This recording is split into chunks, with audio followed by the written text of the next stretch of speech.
बड़ी संकोच में है, देखो बहुत संकोच में।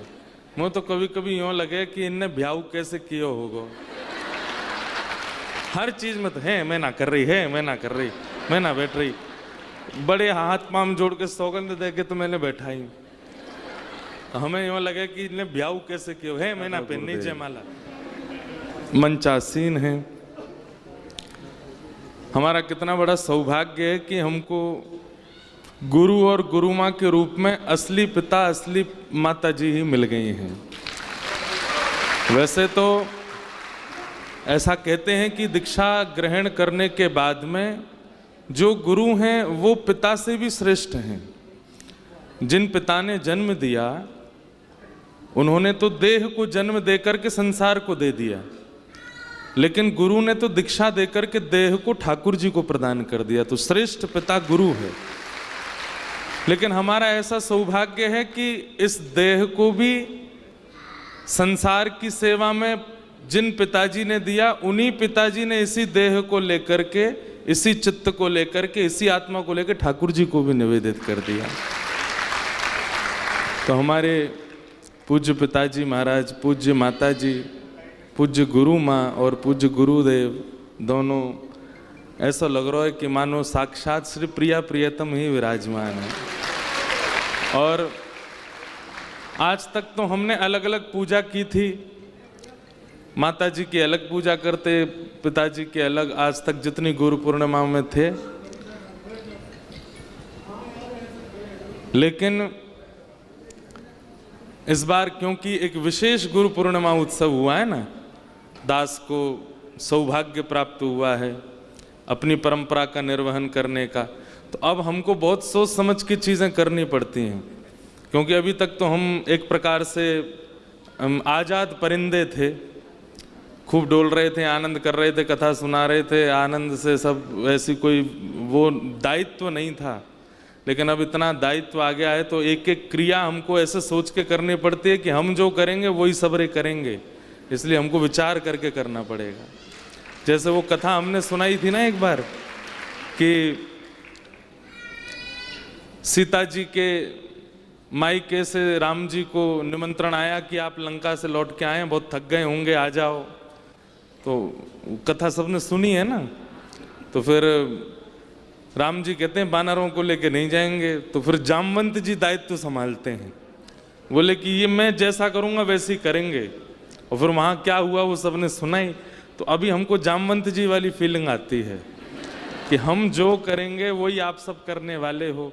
तो पहले की क्रियाएं जो थी उसमें आप भी स्वच्छंद थे, मैं भी स्वच्छंद था, लेकिन अब हमको एक एक कदम ऐसे रखना पड़ता है। अगर मैंने ऐसे किया तो सबरे जितने कृपा पात्र बने हैं ये भी वही करेंगे, तो इसलिए हमको विचार करके करना पड़ता है। तो आज मन में भाव आया कि आज तक तो ठाकुर जी की कृपा से गुरुदेव का और गुरु माँ का अलग अलग पूजन कर रहा था, लेकिन आज जुगल जोड़ी में सेवा की है। आज जुगल जोड़ी में एक साथ ही मंच पर हमारी गुरु माँ बड़ी संकोच में है, देखो बहुत संकोच में। मुझे तो कभी कभी यूं लगे कि इनने ब्याह कैसे किया होगा। हर चीज में तो है मैं ना कर रही, है मैं ना कर रही, मैं ना बैठ रही। बड़े हाथ पांव जोड़ के सौगंध दे के तो मैंने बैठा ही। तो हमें यूं लगे कि इनने ब्याह कैसे किया है, मैं ना पहननी जयमाला। तो सब चीज में तो मना कर दें। लेकिन एक बात आपको हम स्पष्ट रूप से आज एक बहुत अपनी गुप्त बात बता दे रहे हैं। हमें व्यासपीठ पिताजी से प्राप्त है, हमें भागवत जी की सेवा पिताजी से प्राप्त है, हमें जो भी कुछ प्राप्त है वो सारी योग्यताएं पूज्य गुरुदेव भगवान से प्राप्त है। पर जो हृदय है ना, और जो हृदय में चाहे आप उसको स्वभाव कह लो, चाहे आप विनम्रता कह लो, चाहे आप प्रेम कह लो, वो हमारी गुरु माँ से मिला है। आज तक हमारी गुरु माता जी ने कभी हमारी प्रशंसा नहीं करी होगी। इतने सारे लोग कभी कभी मिलने आ जाते हैं तो सब लोग कहते हैं माता जी 1 घंटा हो गया, जय जय कब आएंगे? तो तेरो जय जय सो रहो, अभी उठो ना है, उठ के आवेगो तब मिलेगो। हम कहते हैं मैया आप क्यों इतना स्पष्ट बोल देती हो? किसी से कोई विशेष प्रशंसा नहीं, कोई बेचारे कई बालक आते हैं, रोते हैं, बोले माता जी जय जय से मिला दो, इतना उन्होंने तो जीवन बदल दिया। कहाँ बदल दियो जय जय ने तेरो, ऐसा कहा हुआ जय जय में, और कहाँ जय जय जय जय करते डोलो। मतलब कभी ऐसा मान नहीं आने दिया बालकों में भी कि तुम कुछ हो। हम बचपन से स्कूल में जाते, पूज्य पिताजी का नाम कौन नहीं जानता पूरे विश्व में।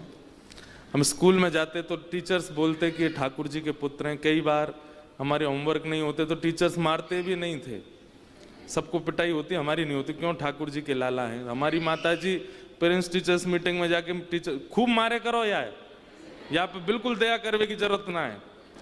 तो वो बाल्यकाल से, ऐसा नहीं कि मैं केवल यही बता रहा हूं कि हमको बहुत प्रताड़ना मिली है, ऐसा नहीं, मारा कभी नहीं, लेकिन हाँ कभी मान का प्रादुर्भाव नहीं होने दिया चित्त में। बंधुओं, गुरु का मतलब केवल ज्ञान देने वाला नहीं होता है, स्वभाव निर्माण करने वाला होता है। हमने कल बैठते ही एक निवेदन किया था कि हमारा शिष्यत्व ग्रहण कर रहे हो तो कभी किसी अन्य आचार्य की, अन्य संप्रदाय की, अन्य वैष्णवों की अगर निंदा करोगे और मुझे अगर पता चला कि हमारे किसी कृपा पात्र ने किसी अन्य आचार्य की निंदा की है तो दंड मिलेगा, और दंड के रूप में त्याग भी कर सकते हैं हम कि भाई अब तुम दे दो हमारे शंख चक्र वापस, नहीं हो शिष्य, अन्य आचार्यों की निंदा नहीं। क्यों? ज्ञान तो हम कथा में खूब दे रहे हैं, आप लोगों को नॉलेज तो बहुत मिल ही रही है, लेकिन स्वभाव का निर्माण ये होना बहुत जरूरी है। तो हमारे जो स्वभाव का निर्माण है ना, वो हमारी गुरु माँ ने किया है। अब चाहे वो जैसा हो,